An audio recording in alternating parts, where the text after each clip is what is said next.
Hey guys, it's Mizzy, and I'm a mixed girl in a mixed up world. This is my sixth and final episode of Who Murdered Brandon Embry. Now, we have an idea of who murdered him. We just don't have all the pieces of the puzzle put together yet. We're missing way too many pieces of Brandon's case. Brandon was a 33-year-old Navy veteran from Asheboro, North Carolina, who was found beaten, bloody, and naked in his apartment on September 12th, 2019.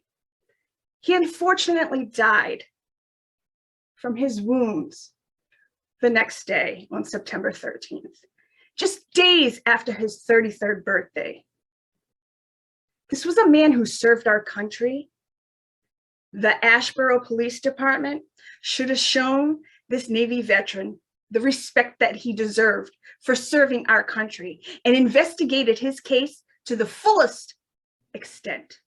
Instead, they destroyed all the evidence in this case and declared that this was his own doing. Does this look like Brandon did this to himself?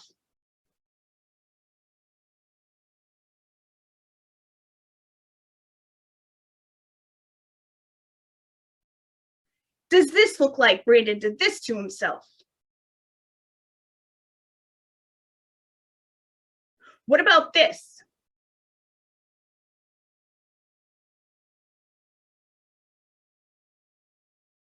What about this?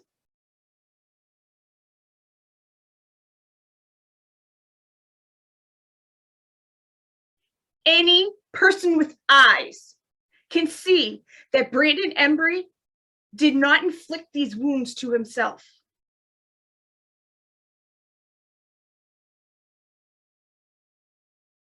Now, this might be my last episode, but I'm never going to give up on this case. See, Brandon has taken a special place in my heart. I've only known him in death, and that breaks my heart. But he has actually given me a gift that I could never thank him more of. See, he took this blog to a different place. So now I'm not just helping Brandon, but I'm helping other families be able to share their stories. And I thank Brandon wholeheartedly for that. I would give it all back to have Brandon here. I would give it all back to be able to taste some of that mead he loved to make. I would give it all back to sit and have a conversation with this man, because I hear that he had such deep, meaningful conversations with the people he cared about and loved. But unfortunately, he can no longer do that. So I will continue to use my big voice to speak out for him and others like Brandon. Because murderers should not go free. The police should not allow these people to roam the streets. Because if they will do it to somebody like Brandon, who's to say they won't do it to somebody like you or I? Again, Brandon deserves justice. His family deserves justice. And I am not going to idly sit by until he gets that. Now, this episode is very powerful. I think it's my favorite episode of the lot, because his mom shares so much about what it's like to be a mother of somebody who was murdered. And she takes that wisdom and knowledge that she has gained and is sharing it with others. So please, if you have not watched the other 5 episodes, please go back and watch them. Please help us put those who did this to Brandon behind bars where they deserve to be for the rest of their lives. And please help us solve who murdered Brandon Embry.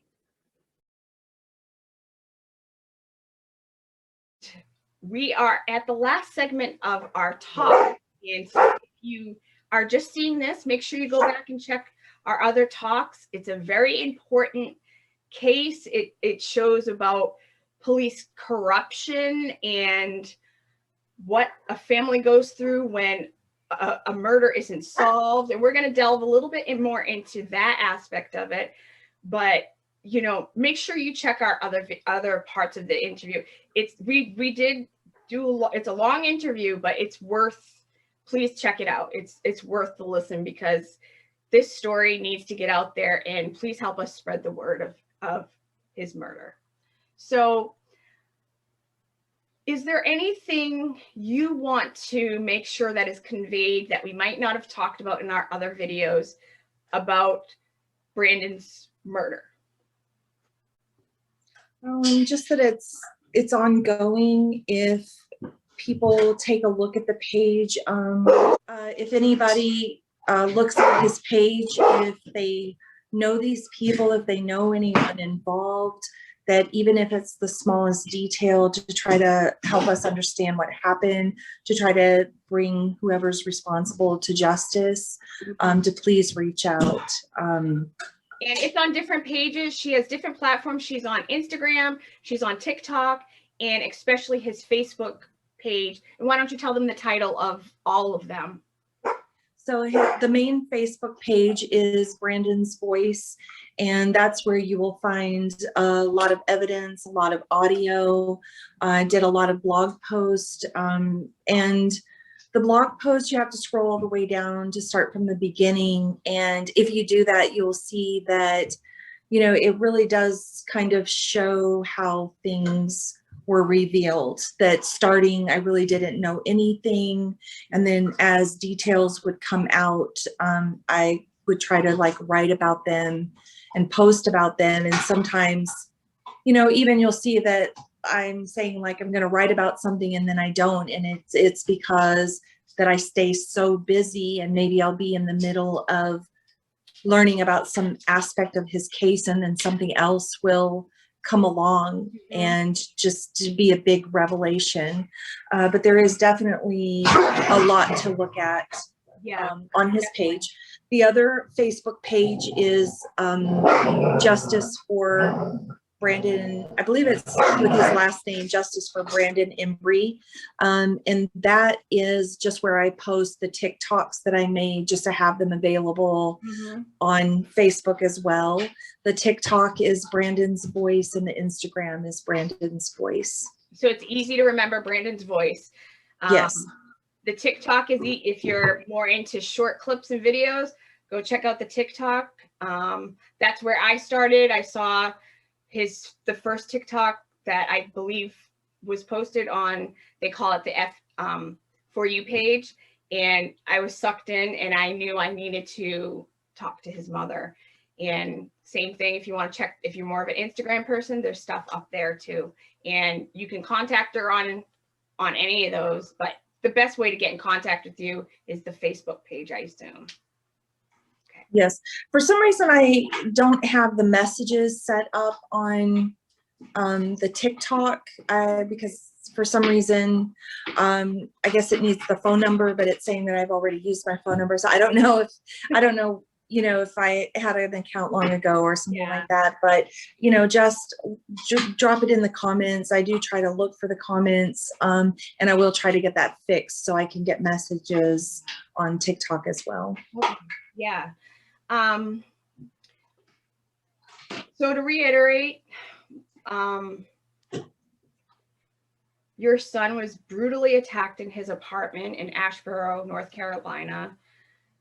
We don't know who. We have some people that we think we know are definitely part of the crime. We just don't know if they are the perpetrator of the crime, or if they were there, or if they were just part of it, and if you are somebody who knows anything, make sure you reach out. If you're one of his neighbors that, of course, wasn't questioned by the police, you can message her and let her know that you might have heard something or saw something. No little nugget is too small in a murder case, because that little nugget could lead to a bigger nugget. So, Definitely. as a mother of a murder victim, what advice do you give to other parents who end up in your situation? Is there a few things that you wish, other decisions you had made, because you ended up having to be the chief investigator on this crime, that from the get-go you wish you had done? Yes, definitely. I will say this is something that everyone who's in this situation will say they never thought it was something that would happen to them. And you feel that way, and then it does, and you're not prepared. So I would love that to be part of the conversation, that, you know, whether it's someone in the family or just someone maybe remember that they hear these things and they remember this, because at the time you're not going to feel like finding out who did this, because there's nothing that could make you feel better when you're losing a child. Like, you, even though, you know, there's law enforcement around, or just, you're going to feel like that's so irrelevant, because all you want is your child back. But you have to try to just, you know, remember these things. And one of those would be to, if there's a hospital situation, if there's anyone around, take your own photos. You've got to get photos. You're going to feel, you know, that would make someone feel very awkward to do that, but you need to do that, because you may not get another opportunity. They may not share their photos with you. You need someone taking whatever photos, whether it's of the crime scene, of the area, the cars that are parked nearby, any detail. You're going to want to, eventually you're going to want to go back over all those details, take as many photos as you can. If it's a situation where there's medical personnel, have someone asking questions, call in family members. You know, if you can't do that, ask your family members to start asking questions and document what is being said. And then when it comes time that you have to make a decision if you're going to bury or cremate, you need to bury, because I wasn't aware. I was under the impression law enforcement's going to do their job, the medical examiner is going to do their job. I had faith in the system, and that has been destroyed. And I would tell anyone that you are not guaranteed that they're going to do their job. And there are way too many cases of people having to get second opinion autopsies,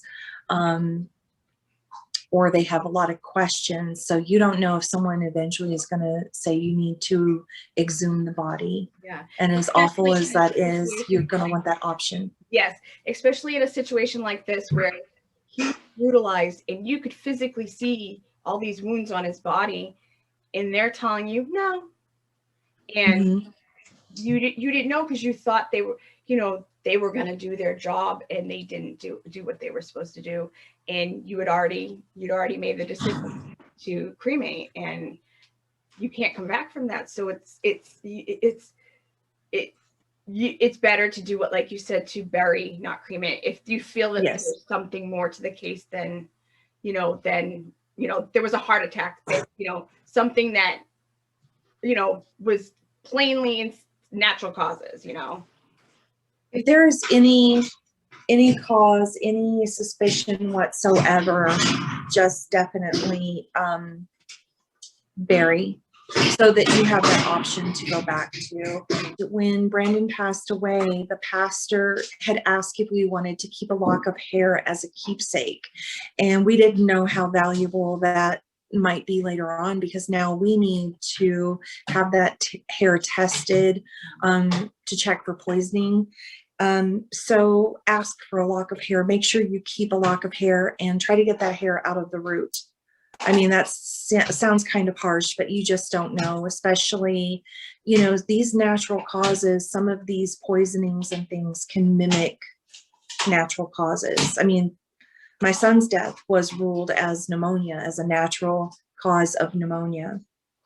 So try to get the hair, bury the body, don't cremate. and take as many photos as you can.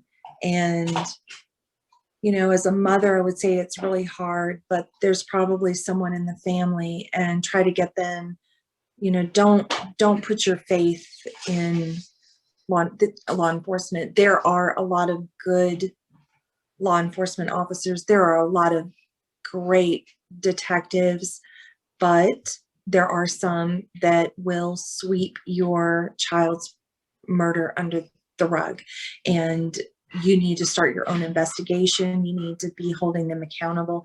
I kind of felt, you know, like I was calling and checking, and like I said, I couldn't understand why his case had such a low priority, but I really felt like, you know, like I don't know, I don't have the right words, but almost like I didn't have the right to keep calling them. And now I see it differently. I mean, I have much more clarity, and I should have been calling them every day if I needed to. Yeah. I kind of felt like, I guess, that I was like backing off and letting them do their job, that they were, you know, this was their area of expertise. They were the professionals in this situation. They're going to get the answers, let them do their job.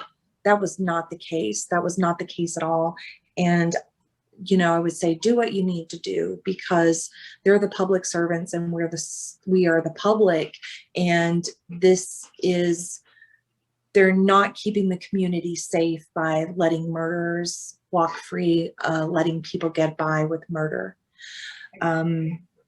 So have someone do what you can. If you can afford hiring a private investigator, do that. And if you can't afford it, start a GoFundMe. Do what you can to get the ball rolling, to have your own investigation. Yeah. And get the evidence that you can. Yeah. And start early on. And no parent should have to bury their child, especially to murder. And like you said, we put our faith in the police. They're good cops. I'm somebody that isn't an ACAB person. I do believe they're good cops, but they are also caught up in this system that kind of puts them in a bad place, and they can't step forward because they're in the system of the cycle. And that's one of the things, you know, this case just shows that it's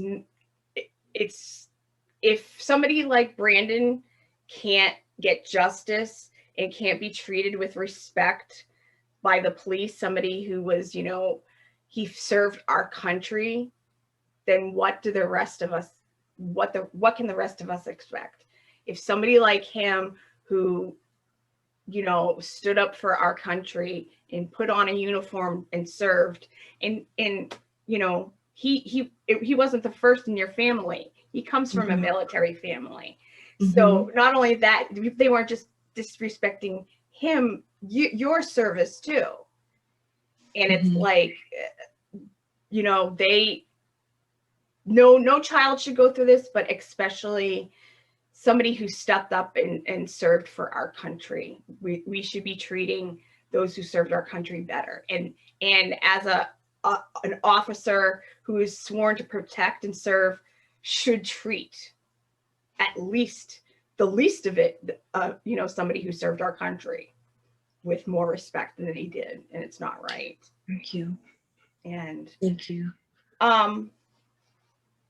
As we circle back to the beginning, is there anything that you would like to tell people about Brandon?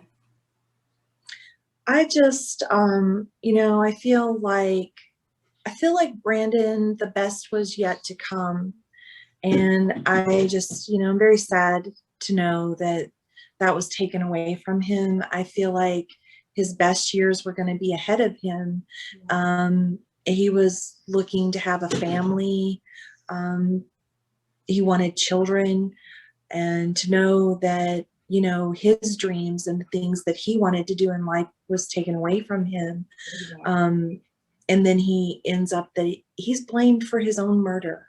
his own death. And, you know, even though they try to say it's natural causes, there was nothing natural about his death.